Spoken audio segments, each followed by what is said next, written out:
Good evening, friends, and thanks for joining us. Good to see you again, JC. Good to see you. It's been a long time since dinner. Yeah, well, we say good day to the people back at home. We're saying g'day to the people who are listening live, watching live, and those who are catching up on iTunes or Google Play to our podcast, episode 3 of our podcast. Discernment Straight up. Excellent.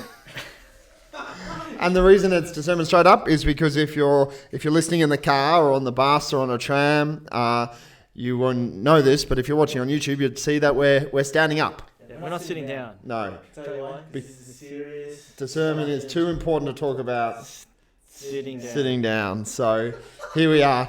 And we've got a live studio audience this evening. So if you hear some sort of cackling in the background, that's because we've invited in a young man from the Archdiocese of Melbourne who will remain nameless for his own anonymity. But he's in the discernment process in his own life. So he's here to give us a bit of moral support in the room this evening. So we've been talking over the last couple of weeks about the big question about discernment as we're working our way through to save 1,000 souls, and looking at the fact that every young Catholic man should spend some time discerning a vocation. I thought we agreed that you weren't going to continue finishing off my sandwiches. Well, we do have, There's our first Frozen reference for this evening. All right, just let it go there.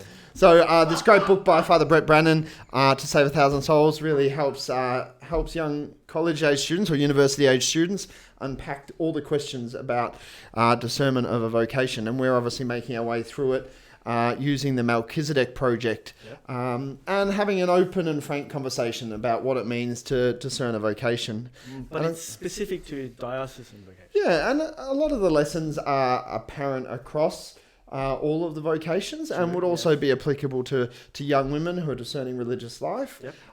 But in a particular way, I suppose. I'm a diocesan priest and you're a diocesan seminarian. So we're looking in a very specific way at vocations to the diocesan priesthood. So I suppose, JC, what about you? Where did it all begin?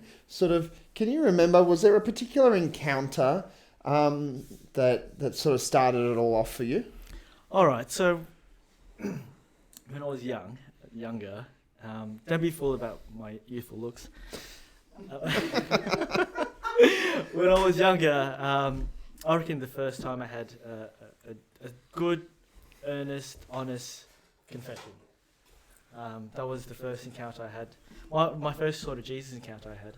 And that led me to make decisions to travel and to become a missionary and to do some missions elsewhere apart from Australia. And the first real Jesus encounter, apart from my first sort of earnest confession, was during the mission. I was actually in the mission land for a few years, and I was experiencing one of the lowest points of my life. I was starving. I was very tired. I was exhausted for working. And I questioned God. I was like, God, do you still want me to continue? I don't think I can be a good instrument if I'm constantly complaining about how tired I am, or that I haven't got the resources to live a healthy life. And I got called straight away after that sort of monologue and prayer to God to serve Mass for one of the priests. And this was early in the morning. This was around 4 o'clock in the morning. And I was a server, and during the elevation, the priest would elevate and he would pause for a while. And I remember asking God, God, do you still want me here? And the Lord spoke through the Eucharist as it was being elevated. And I felt that Jesus was saying to me, where are you? And I responded, I'm at your feet.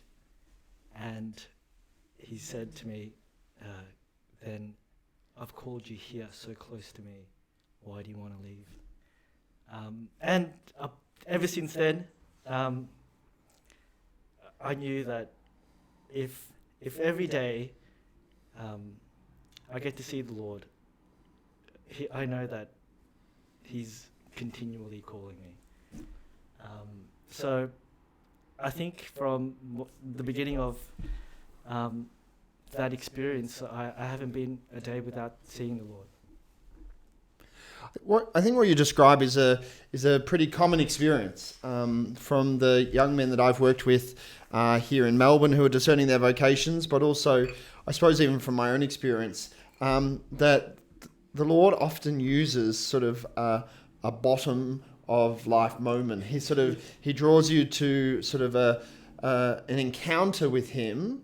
And an experience of Him when you least expect it, and it's often after a period of great anxiety. And you'd be aware here that in Melbourne we take young men on the Camino pilgrimage, but it also happens quite regularly for young men at World Youth Day. And for me, the first time I felt a call to the priesthood was at World Youth Day as a 16-year-old boy in the middle of a Roman summer. So it was the year 2000, the Jubilee year.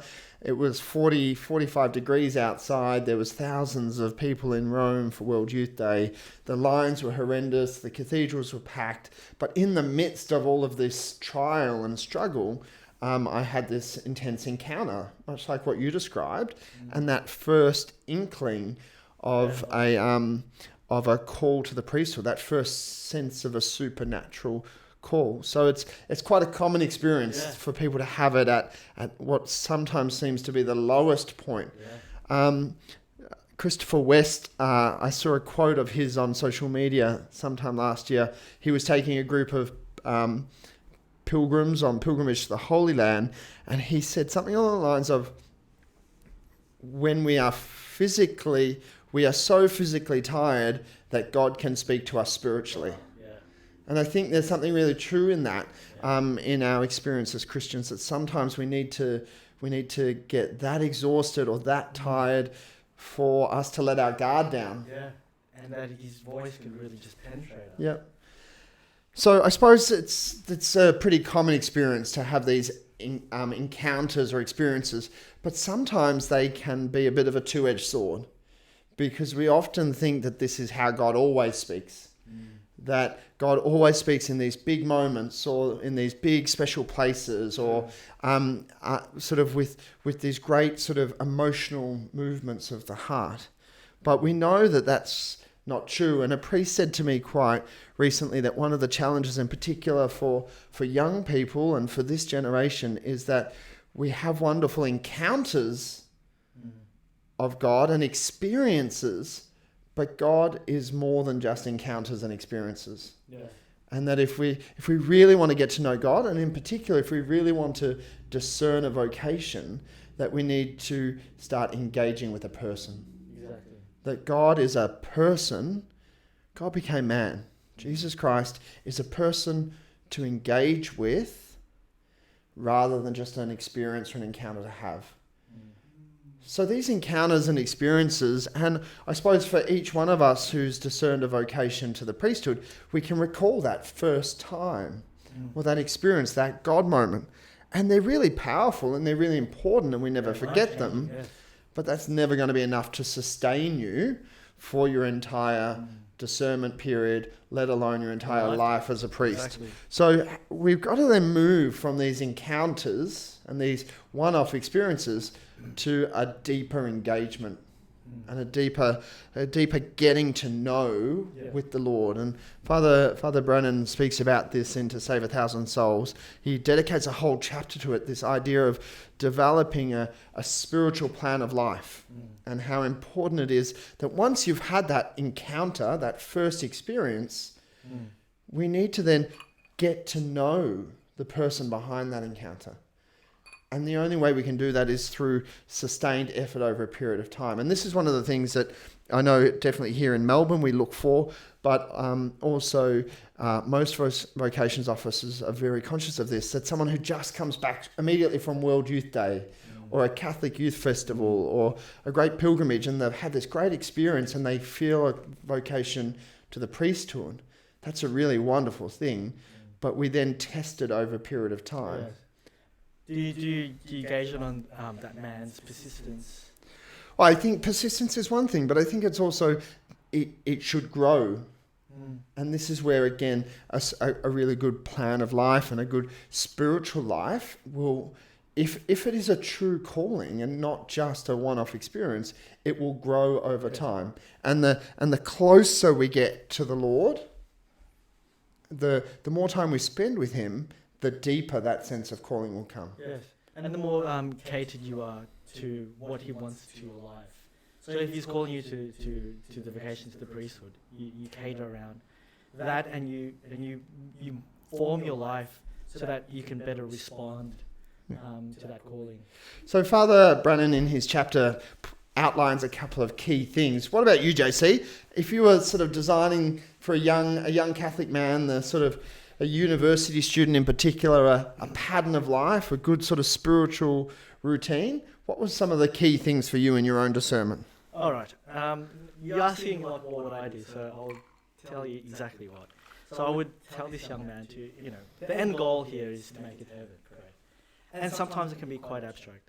So I would say that you need to plan small sub components or sub goals to get to point A to point B. And these sub components have to be high resolution. Is there a map for this or a diagram? This is good. And one of the sub goals is to have a steady, consistent prayer life, to frequent the sacraments, go to mass every day or as many times as you can, to have regular confession, and to see a spiritual director, someone that can actually guide you and to anticipate your movements, because for the most part this is quite new to many who are starting off their vocation. So having someone there to guide you is very good. I will get into the details later. We'll come back to the details. The best example, and so in the last episode we were speaking about the idea of dating your vocation, and I think again the analogy works when it comes time to discerning the priesthood. This analogy of dating, because if at one point or another you've from the field of attractive young ladies who you see at your local church or parish or youth group, you've decided to set your mind and your heart onto one of them, there's a number of things that you generally do to try and get her attention and try to get to know her and to discern whether or not she is going to be your future bride. Right. And these things are the same if you're discerning a vocation to the priesthood. So at one point or another, and we were talking about this last week, you stop discerning other women and you spend a bit of time sort of just looking in this specific direction. So if that first tug of the heart for you has been towards the priesthood, if you've had that encounter at a retreat or at a festival or in a time of prayer, then run in that direction for a little while. And what would you normally do? Well, first things first is you get to know the girl's friends. Because if her friends accept you and you like her friends and you can get and be part of the friendship group, then it's going to be much easier to get to know the girl. So if we want to get closer to our vocation and our relationship with the Lord, then getting to know the Lord's friends is really a great way to start. And I suppose there's two very easy places to do that. And one is the scriptures, and in particular the New Testament, the Acts of the Apostles, where we read about the early church and we see the early life of the apostles. And the other, of course, would be the lives of the saints. Those people who we know had intimate relationships with the Lord. Those people who knew what it was to be in close relationship with the Lord. So reading the life of saints, and in particular, saintly priests, if you're looking at the vocation to the priesthood. So getting to know the Lord's friends, I think, is the first step. The second thing, of course, if you're trying to date a girl and you're starting to date a girl, you're going to have to get to know her family. Right. So I think in the discernment of a vocation, getting to know the Lord's family is absolutely pivotal. Great. You didn't like the analogy 2 weeks ago, but I think the analogy works pretty well. But who is the Lord's family? Most of all is our Blessed Mother. So getting to know Our Lady, in particular through the Rosary, but also through other devotions to her, but also St. Joseph. So the Holy Family, getting to know the Holy Family. So getting to know the Lord's friends, getting to know his family, but then the final step has to be getting to know the Lord. Yeah. and spending time with the Lord. And in high schools, there you go. It's great to be reminded of the basics. Well, it's pretty simple. But I normally ask our high school kids sort of if they're dating a girl, and they're only talking to her on Facebook or WhatsApp over their mobile phone, but they never go out on a date with her and they never go and see her. How long is the relationship going to last? And most of the guys are smart enough to know that it's not going to last very long at all. So when it comes time to getting to know the Lord, it really has to be about spending some face-to-face time with him. Wow. Yes. So the lives of the saints, getting to know our Blessed Mother, but then ultimately this relationship is only going to deepen, and your awareness of the call to the priesthood is only going to grow if you spend time with the Lord. And Father Brennan speaks about obviously trying to get to weekday mass if it's possible, especially if you're a university student. There's plenty of places here. Obviously at the moment with COVID-19 and the shutdown, it's a little bit harder, but in the normal timetable of things, but also spending time before the Lord in Eucharistic adoration. So placing yourself into his presence. And that's what I say to the young guys who come to me. At the end of the day, the final step for me was daily mass and regular Eucharistic adoration. If you want to know what the Lord wants of you, put yourself before him in the Blessed Sacrament, and it will only grow if it is his call, and it will only dissipate and go away if it's not his call. So get to know his friends, get to know his mother, and get to know him. That's my 3 tips. Great and tips. I don't think you need a flow chart. So I suppose Father Brennan then goes on to discuss this idea that when we're listening for the voice of the Lord, that there may be other voices that we hear as well. So, and this is where this great question about discernment comes in. And how do we discern when it is the Lord speaking to us or when it's somebody else speaking to us? And he speaks of there being 4 voices that we generally hear when we sit down to pray. One is the Lord's. The Lord's. Second is the world's. The voice of the world. And this is a really strong one, and it comes through to us through so many forms, the internet, through television, through the movies that we watch, through the music that we listen to the voices of our friends and our family. We're surrounded by the voice of the world, and it constantly influences, often in ways that we don't even know or can't recognize, the voice of the world. So you've got the voice of the Lord, often drowned out by the voice of the world. He then points out 2 others that people might not immediately think of. The first is our own voice. That sometimes we can actually just be telling ourselves what we want to hear, or telling ourselves what we think we need to hear, or what we think that God wants us to say. So we need to be conscious of our own voice and what's happening. And that can be easily sort of be discerned if we know we have the right reason, if we have a healthy mind, healthy conscience, if we're not ambitious, and we know where we are in the world. We're healthy. We've got a whole lifetime ahead of us. We're probably in our early 20s or late teens, so there's still a lot of potential. And sometimes when I was discerning and when I was listening to myself, I was quite ambitious and I had a lot of ideals, and it was more like I was listening to these to my voice because it was pleasing. It was start this whole movement, start a create change the world sort of thing. But it eventually sort of dissipated when I get disappointed with my own efforts, because eventually the Lord will sustain you throughout your vocation, and if it's just you sustaining yourself, you get disappointed when the results don't come as you think they would come. Yeah, and we were talking about this in the first couple of podcasts, this idea of making sure that we're putting the Lord's will before our own will, because our own will never suffice us. So we've got the voice of the Lord, the voice of the world, our own voice, and then the final one that he points out that's a really important one that we need to be conscious of is the voice of the devil or the evil one. And we know this to be really true, that as soon as a young person, as soon as anybody sets out on doing something good for the Lord, like discerning, then the evil one is going to get in there and try and dissuade them. But he's not going to spook you. It's actually quite sinister and diabolical in the way he sort of presents himself. Yeah, and Father Brannan speaks about this, and there's a really great book by C.S. Lewis, the Screw Tape Letters, where he speaks about the fact that the devil knows your weaknesses, he knows your vulnerabilities, he knows your wounds, and he is going to use those to try and confuse you. And he's going to try and use those to dissuade you from following the Lord and to tell you that you're not worthy. And he knows what your wounds are, and he knows what my wounds are, and he knows that they're different.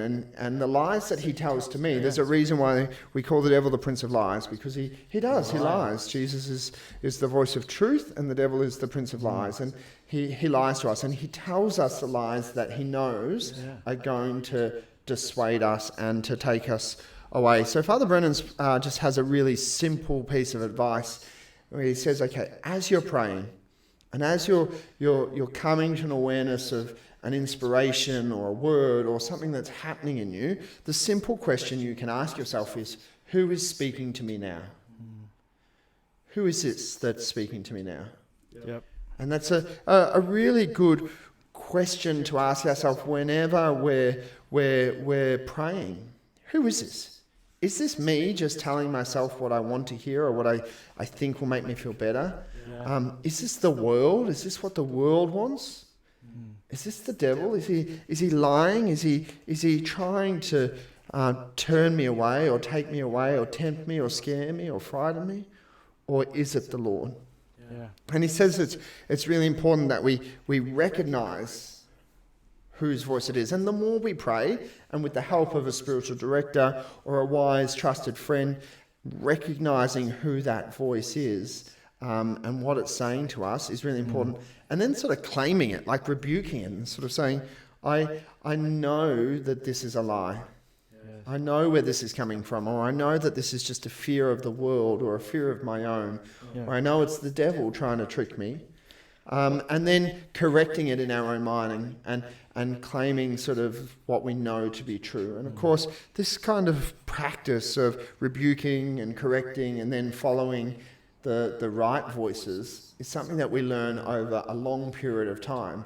And this is where, again, that importance of having someone to guide us along the way is really key.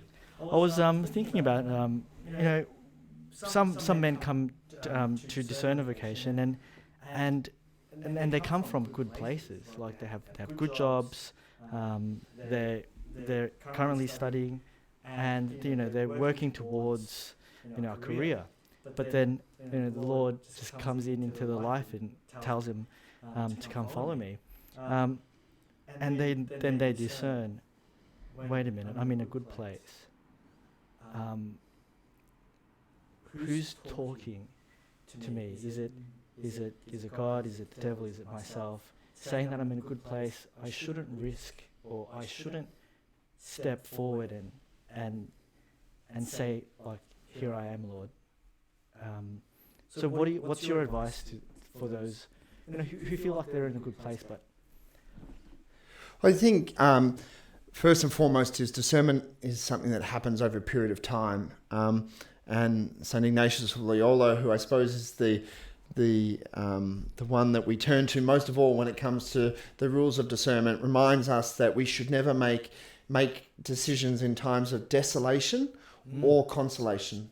That we should be making good discernment happens over a period of time, and in those moments of peacefulness in our daily life, in our prayer life, in our spiritual life. So quite often, and again, this is that moment where guys come back from really big, hyped up experiences, and they want to make a decision straight away, and we say, okay, slow the horses. And it can happen the other way as well, where guys are really disappointed or disillusioned with their daily lives, or something's not going right, or when I was in the seminary, the old adage was that everybody has 2 vocations crises a year. And that's in week 10 of semester 1 and week 10 of semester 2, when you've got thousands of words of essays due and you're not really, you know what I mean? But that's not the time to be making an important decision. So I think the first thing is keeping in check, sort of, am I telling myself this because of how I'm feeling, because of other things that are going on at the moment? But at the same time, on the flip side, the devil can also be using that sort of sense of trickery to tell us, well, you're happy where you are, now's not the time to change. So again, asking yourself that question, who's speaking to me right now? Where is this coming out of? And am I acting out of a love of the Lord and putting his will first? Or am I trying to fulfill another need that's happening within me at the moment? And again, that idea of being able to claim and rebuke it. I had a very wise priest, spiritual director in my first couple of years at the seminary. And he said to me once, we were talking about the role of the devil and the temptation that he puts in our path and the challenges that he can sometimes throw. And his simple advice also was to laugh at the devil. Excellent. Because sometimes we can also give the devil too much power. And by being overly worried and overly concerned, we actually then tie ourselves up in knots. And so his simple advice was laugh at the devil. So not to give him more power than what he actually needs or requires. But the other piece of advice that I received on a retreat that I was on very recently was that we need to remember that God doesn't speak in silence. God's voice is silence.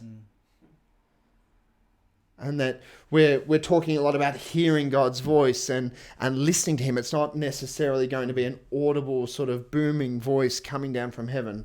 In fact, if you come to the vocations director and tell him that you're hearing voices, he's probably going to send you to the psychologist to get a few of those things checked out.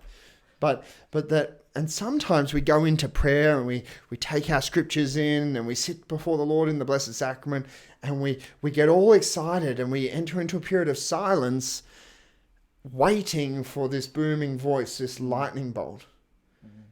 And that's not actually generally how God speaks. But God actually speaks to us in the silence. Yeah. So the temptation sometimes is as soon as we get to prayer, we find a moment of peace and serenity and silence. Nothing happens, so we get disappointed and we leave. And we don't go back for a little while. But this priest said to me, remember, enter into the silence, like stay in the stillness. Yeah. And again, from my own discernment, it was in those periods of silence, and it wasn't necessarily a word or anything clear, but it was just a sense. And that's a really hard thing to try and get across in a podcast. But those of us who have had it, and you would have had it, and it's not just about vocations, but there's those moments in the Mass or in adoration or reading the scriptures, or sometimes it happens outside in nature or wherever we're praying, but where you just know. Yeah, you know. You don't know what it is.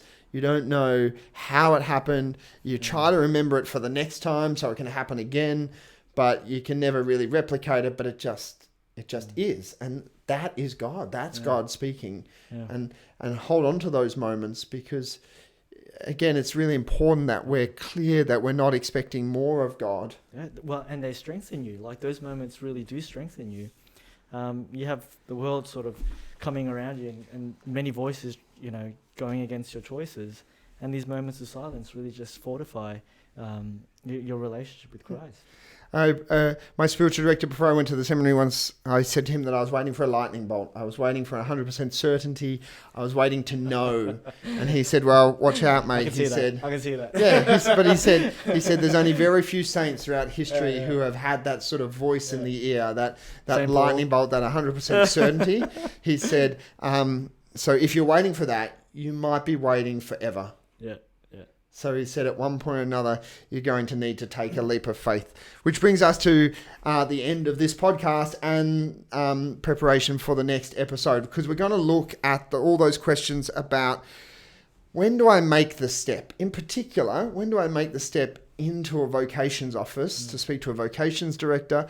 Or when, after doing that, do I make a step into a seminary? Like, what is the purpose of the seminary? So it's really going to be great because you're currently a seminarian here in the Archdiocese of Melbourne, so you're going to be able to share with us some of your actual experience. Insights, a few horror stories perhaps. Let's not scare people off too quickly. But I suppose the big question will be, okay, what about, I have been praying, I have been discerning, I am hearing something, it's persistent. when do I make that next step? Right. What do I need to be 100% certain? So that's in our next edition, next Wednesday. But if you're listening live this evening and you're from the Archdiocese of Melbourne or Adelaide, make sure you follow the details to the Zoom link. And if you don't have them already for our post-show catch-up, you'll be able to get them by messaging the Catholic Vocations Office from the Archdiocese of Melbourne on Facebook, or the Vocations Office of Adelaide via Facebook as well. Thanks, JC. Thank you for I having me. had one other thing, but I can't remember what it was. Well, I had a question for you. Homework. Oh, yes. okay. No, not your homework. Obviously, if you're doing study and exams at the moment, I've got a make lot sure you of do those things to do, homework. right? But if you're not joining us for the Zoom catch-up, make sure that you maybe spend some time over the next week sort of looking at that plan of life and how can I be building in some time with the Lord, some time with His Blessed Mother, and some time entering into the lives of the saints and His friends. Final question. Yeah, well, I was thinking about getting to know the family of the Lord, particularly His mother. What statue of the Blessed Mother do you have there? This is a statue of Our Lady of Mount Carmel. So Nice. for those of you who are listening on the podcast, on the desk here is a beautiful hand-carved statue of Our Lady of Mount Carmel that was a gift to me, actually, by some pilgrims on the Camino de Santiago last year. Yeah. So we picked it up in Fatima, actually. So, but yeah, a lovely devotion if you're not aware of it. A great devotion to the scapula is another way of growing closer to our Blessed Mother. So thanks everyone for listening, Thanks, for everyone. catching up on iTunes or Google Play. I'm an Apple guy, so what is it? Is it Google Play, Google Podcast? I have no idea. Whatever it is, however you're listening or watching, thanks very much. We hope it's been helpful, and we'll see you next week. God bless.